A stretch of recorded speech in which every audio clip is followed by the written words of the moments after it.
Let's move on to the internecine battles that are going on right now. A couple of weeks ago, I think it was. I don't know. I don't remember exactly how long ago it was. 2 weeks? I can't remember. Maybe I feel like it was 2 weeks because I feel like I was here. So it would probably have been about 2 weeks ago. Somebody had sent me a video that Jimmy Dore had done where he said progressives should leverage their vote for Nancy Pelosi to be Speaker of the House for a vote on Medicare for all. And this struck me as a good idea. At the very least, I think I said at the time, they should get something. They should be using this as leverage for something. I said, I don't know if a vote on Medicare for all is exactly what I would go for, but broadly speaking, the idea of pushing the progressives to get something for their vote here in this situation is a good idea. And the idea being that you want to push even your allies or the closest thing to your allies within the context of this government, the people who are closest to you ideologically, you want to push them and get them to be aggressive. And there's a couple of different ways you do that.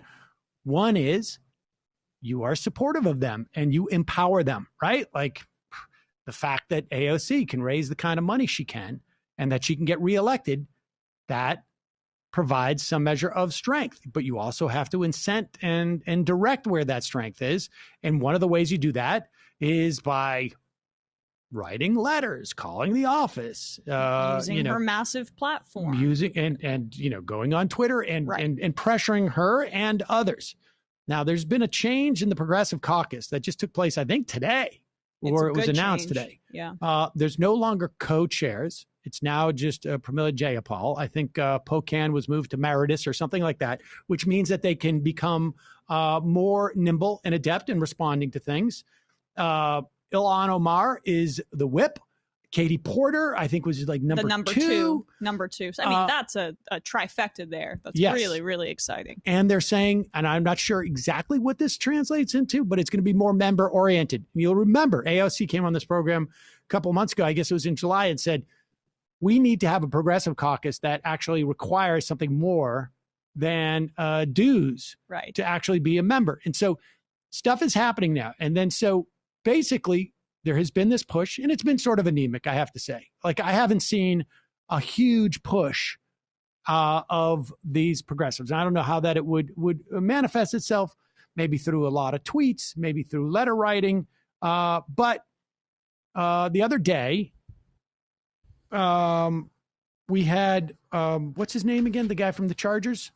Justin Jackson, running back. Do we have the tweets? Do we have this first tweet exchange? Can we put this up? Basically, he tweeted something saying he agreed with Jimmy Dore, and Ocasio-Cortez responded to him, if we have the screenshot. But there's one thing to say, sort of like, we're pressuring you. We want you to do this. We need this. We need to see this. And, it's largely performative.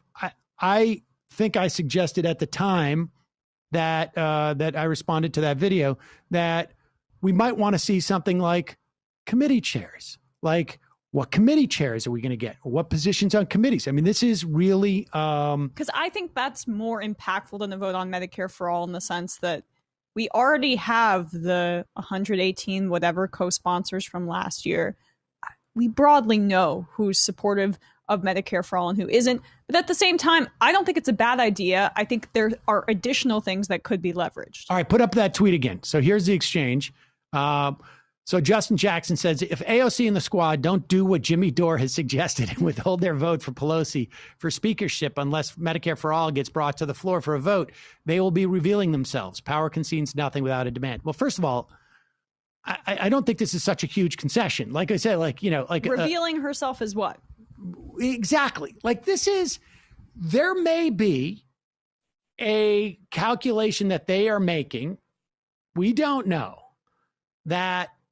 And this is not to say that we shouldn't be pressuring them, because they should feel the pressure. It may not manifest itself in a vote on Medicare for all. Like, I would love to get Richie Neal out of that chairmanship, or get rid of seniority as a mechanism in which to determine chairmanship, because that is one of the biggest problems the Democrats are facing right now, is that they have this sclerotic leadership that has been entrenched and continues to be entrenched. there's a lot of other. David Sirota had a very good piece of things that you can call for a vote. It's largely performative. We already basically know sort of the numbers. Right. Although, like I said, and AOC seems to be thinking this or saying this. She responded to Justin Jackson. Should we read that first? Let's pop that up. So basically she said, problem with this idea is that there isn't enough thought given to step 2. The Dem votes aren't there yet, which is what I said. And with a razor-thin margin, the Dem no's are greater than that margin. Right. So it's meaning there's okay, I'll read her second part. So you issue threats, hold your vote, and lose. Then what? If you want to know who's opposed, look at co-sponsor lists, which is what I said. So I think that's one thing that you could pressure them to do, but there are way more impactful things than a floor vote on Medicare for all, because we already largely know who supports it and who doesn't. She adds, in contrast, you can use leverage to push for things that can happen and change lives, i.e. a $15 minimum wage vote in the first 100 days, doable, elevating long-time progressive champions to important positions of leadership, also doable. That's the opportunity cost away. I pretty much 100% agree with her there. But with that said, and I definitely agree that they should feel the pressure, because that pressure, they can leverage it into a negotiating tip. Like I've got people, this is the old, look, I'd love to give you a deal on this car, but my manager back there, he's telling me we can't do that, or that's basically what's going on here. So I think the pressure is fine. I think the idea that somehow these, let's be clear, and I should have been a little more skeptical of this in the beginning. Before AOC was even in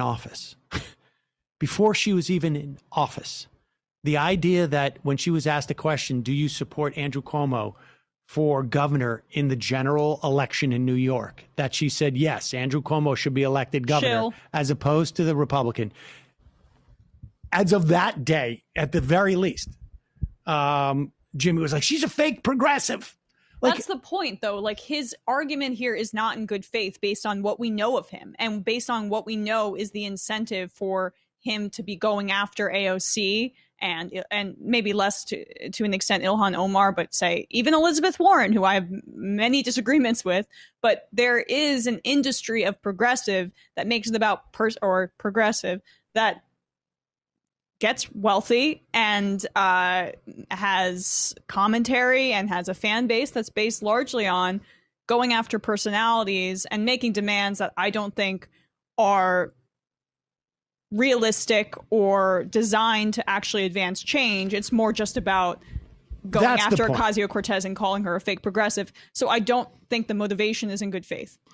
Even though I'm not opposed to the idea, as you're saying, Sam. It's just about the larger context and history of what Dore's fan base and commentary is about. But Jimmy's he's not interested in, for instance, the things David Sirota outlines, right? Because that's actually his whole spiel has been that stuff is actually a pointless waste of time. Let me mention what some of these things that Sirota talks about.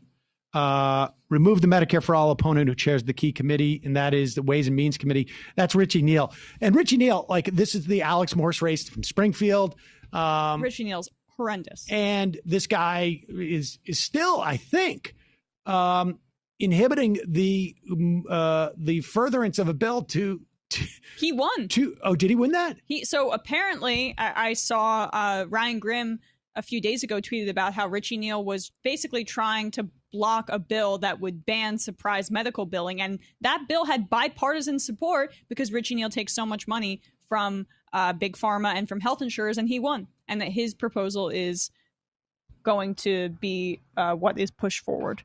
That is something starting to put into motion the things that get someone like that out of the chairmanship is huge. Schedule a vote on existing legislation that lets states create a single-payer healthcare system.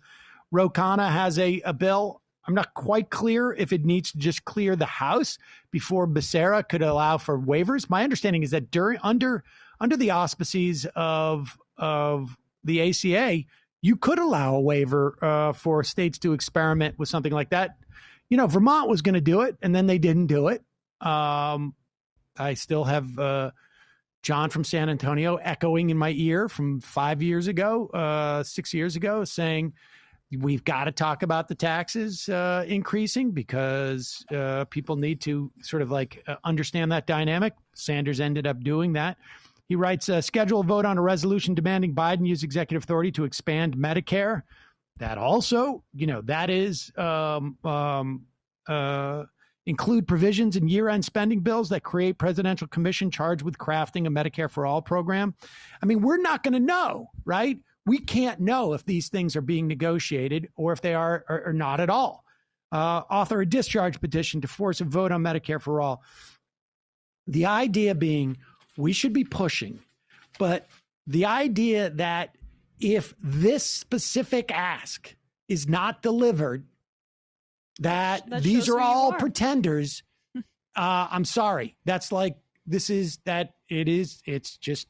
Well, yeah, let's be real about what that goal is, right? The goal, they say, okay, even if you lose the vote, then you show people who the Democrats really are. Okay, let's say even if that was a valuable and meaningful thing to do, that doesn't pay off until the next election campaign. So what you're doing right now is using this leverage for future campaign material. And I would also suggest that it's using this vote to create YouTube content for some of the people pushing it. Oh, that's why they're less interested in some of the things that David Sirota is pushing, because I think they just want to have something that justifies saying Josh Hawley is a friend of workers as much as the squad is, or maybe that's as much as is promising. Yeah, it just seems to feed further into this kind of anti-politics that Jimmy does that can seem very progressive on its face, but appeals somehow to reactionaries. And, you always got to take a second look when that's happening. I was actually on with David Sirota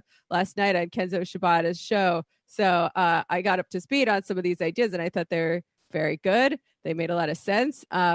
Like the idea that you could if it were possible to force a vote where Medicare for All could actually pass, then yes, they should absolutely do that.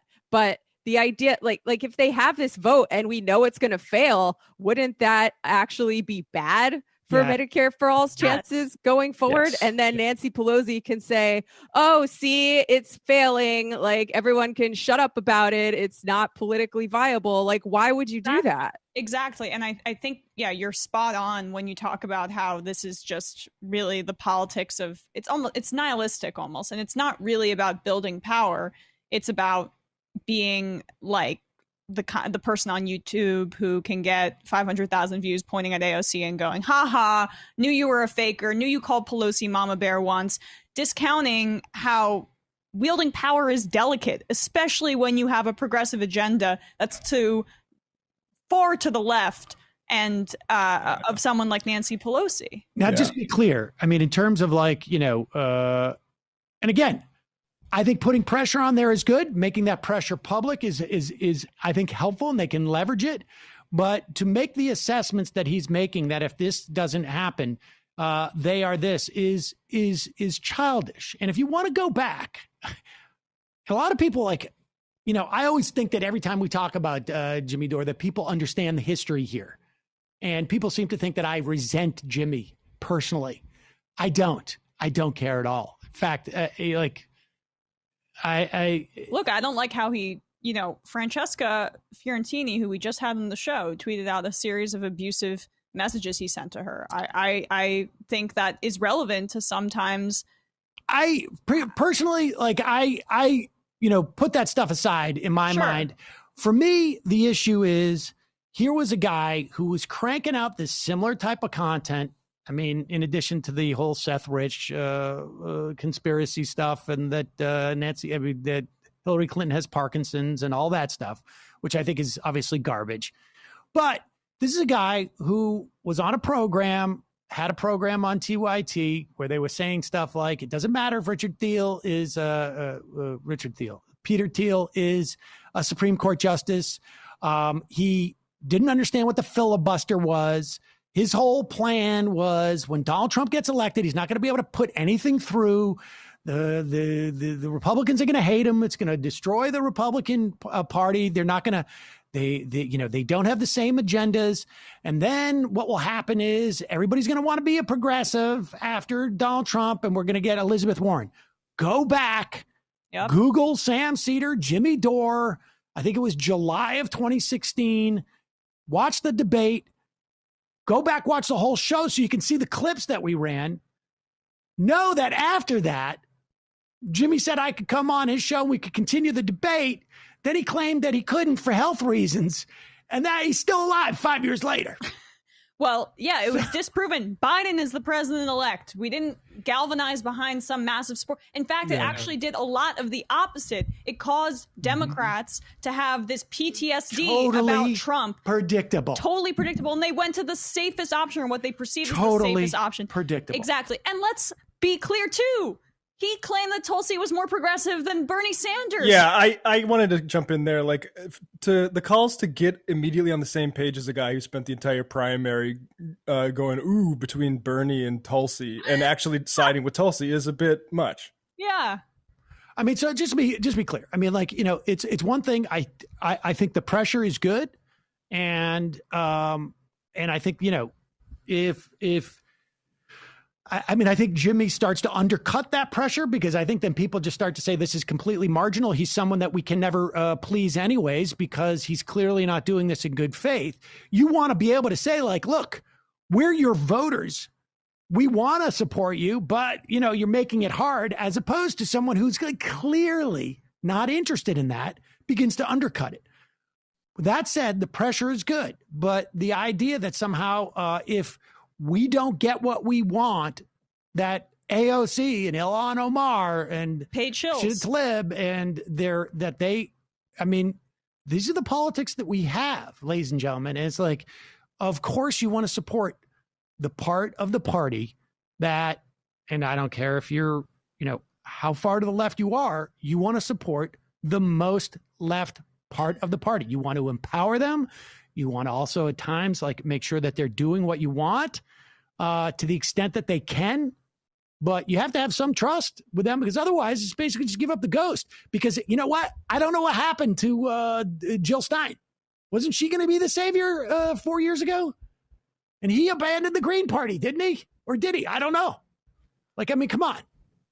If you want stuff to happen, it is all the perfect example is this situation that we have today with this stimulus bill, this relief bill. We are in this situation in part.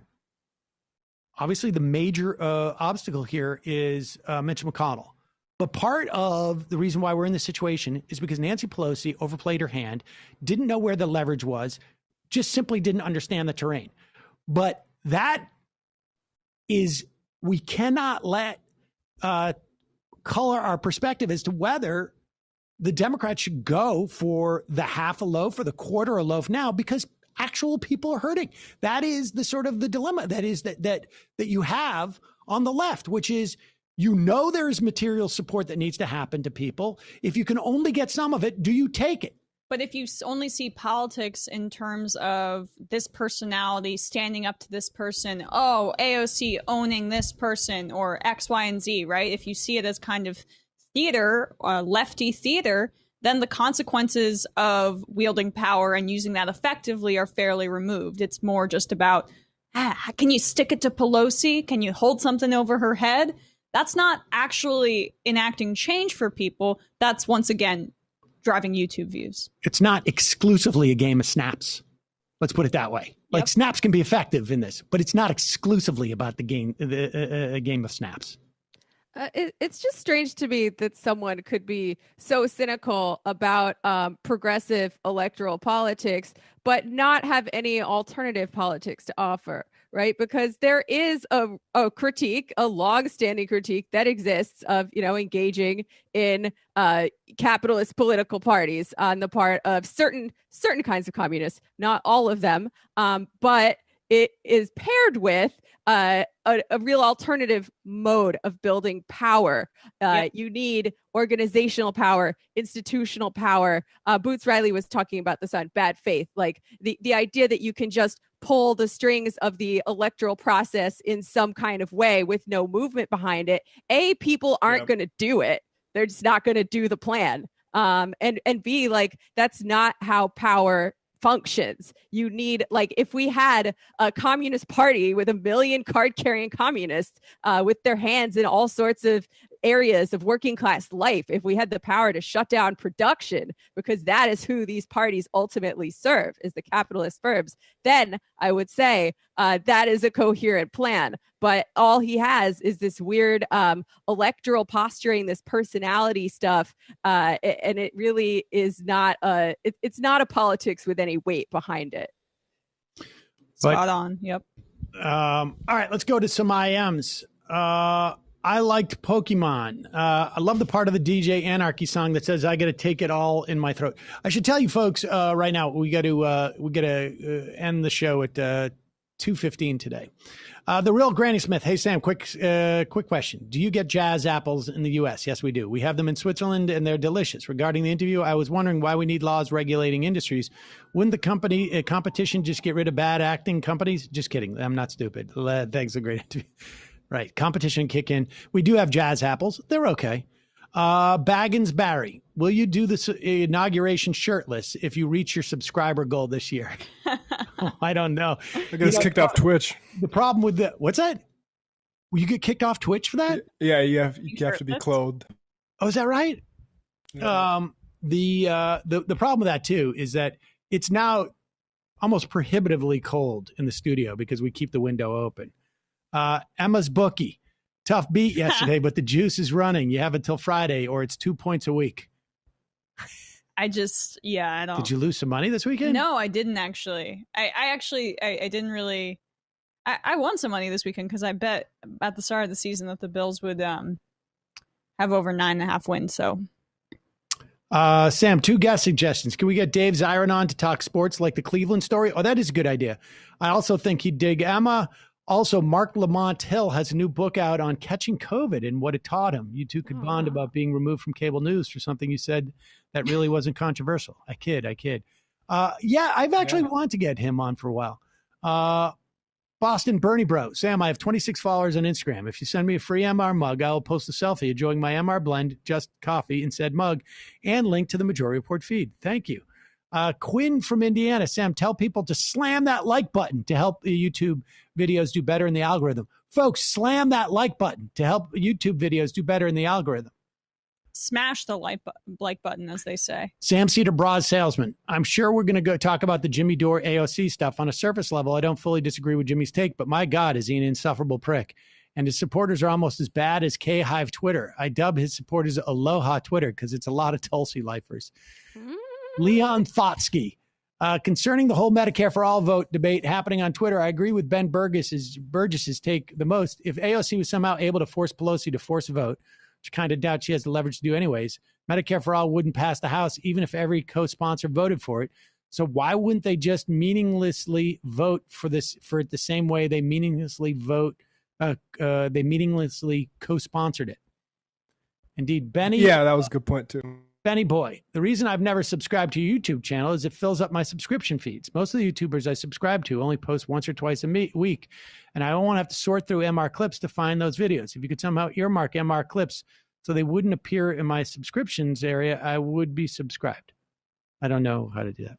Well, yeah, or you could just subscribe and then watch all of our videos. Yeah, that's a good idea. That's kind of the solution. You can adapt. We don't need to adapt. You can adapt. Ardwan, the Netherlands in lockdown too for 5 weeks starting tomorrow. Dr. Chaos MD, is this country political parties or corporations, correct? Besides donor wanting it, which is a huge factor, could a reason for pushing so hard for a corporate liability shield related to COVID be that GOP presidential incumbent may have in-person rallies that, no, I don't think so. I don't think that's it, to be honest with you. I mean, I think broadly speaking, they want to close up, but they're not doing it just that. They're doing it because the Chamber of Commerce want it. And I'm also convinced that it's actually like the wording on something like this would be broader and would undercut corporate liability even beyond COVID. Like it would begin to sort of chip away at chip away at the protections. Oh, should we play Jimmy Dore's video? No. I think we already spent time. Yeah, too much time on Dore on this whole topic anyway. Can I ask what might be a dumb question about this strategy?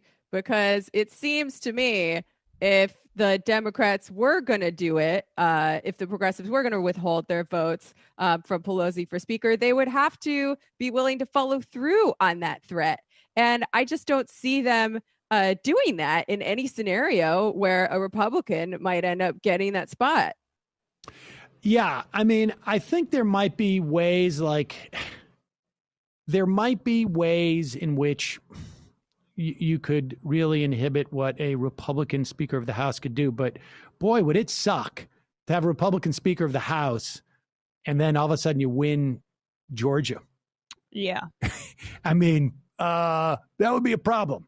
They would make things very, very problematic. I mean, I think look, there is value in a largely performative show that that the base is restless, and because it means when basically when the progressives go and deal with the rest of the caucus, they're saying we're trying to contain this, but it's we don't even have control over them. I actually think that dynamic is probably helpful, right? I think that dynamic's helpful. So I'm not as concerned with what we're seeing on Twitter. It's all performative. And I don't really think, frankly, that if you're still taking Jimmy Dore's word for something, you've already half checked out of the whole process anyways, right? I mean, because they'll Seth Rich you or whatever it is. Yeah. But I do think it is helpful, probably even for them, to say look, this is what my peeps are saying. And so you got to help us out. But with that said, people need to know that I don't know that Jimmy's working in particularly good faith. I mean, the base is restless. The problem is that unrest has yet to be reflected really at the highest levels of government, right? We had the biggest uprising in U.S. history, barely moving the needle on defunding the police, and at the highest levels of government. At the local levels, it's accomplished a lot more. But in terms of national politics, but all the defunding of police is happening at the local level, right? I mean, it's not when you talk about police, it's a local. It ultimately is a local issue, right? I mean, it is. I mean, I suppose there could be resolutions, and maybe you could do stuff like, we're going to end. I can't remember what the name of that program is, where they give the military equipment, we ordered 5 extra armored personnel carriers. Right. Do you need one? And that'd be really nice, actually. That's true. But even rhetorically, the way that Joe Biden has approached this, he picked a prosecutor for his vice president, and he was like, "Oh, this is what you want, right? She's a black woman. That counts." And the way he's treated activists, just one example. The base is restless. People are dying because they don't have health care. He promised to veto Medicare for all.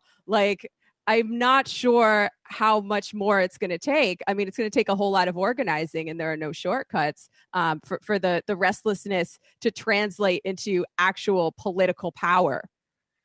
I mean, I think we're going to see something that is going to be, I don't know when we'll see it, but I would probably guess end of 2021, maybe middle of 2022, we're going to see something that I think is going to be akin to Occupy. I mean, I don't think it's going to be Occupy. I think it's, there's a lot of, but I think we're going to see more of it. I mean, on some level, what we saw over this past summer was an iteration of that as well. I think we're going to see more of it. I think it's just going to build. And, the question is, who's going to be in a position, who's going to have their hands on what levers when that happens? And I think that's just a lot more key than a Medicare for all floor. Right. I mean, the Medicare for, but I, like I say, like I do think that there is value in this type of stuff because it puts pressure. As long as people, also remember that it's like it should be, it's largely performative, and it is a way in which to theoretically empower these people. I mean, it's really a question of just. Like FDR supposedly said, I've heard different stories as to whether that's true, but, make me do it. There is value in this type of pressure. And, but there's also overplaying your hand. And you can bluff all you want, but at one point, like, you got to put your cards on the table, and you want to avoid that situation if you got a pair of twos. I'd love to play cards with Jimmy. I mean, the job of activists is to build up the hand in the first place, right? So that there's more to play, assuming that, the progressives actually want to do the right thing, which I think many of them do. You mentioned Occupy. I participated in Occupy Wall Street. It was really the beginnings of my my life as a leftist. I wasn't terribly political. Well, I was, but I wasn't a radical before that. But, one of the critiques of Occupy is that it did not build power in the workplaces. It did not connect up to production. And I really think there's no way around it if we want to make the government do what we want. Street movements are very important, but we have to connect those up to the workplace, to production, because if we don't have the power to halt the flow of commerce, we don't have the power to make the government do what we want. Yeah, and the final analysis, I mean, withholding labor is the most powerful instrument, but you need to get people on board with that with that project, and I don't, I suspect it's going to come. We're going to see something like that over the next 2 years. I would be surprised if we didn't. We got our work cut out for us.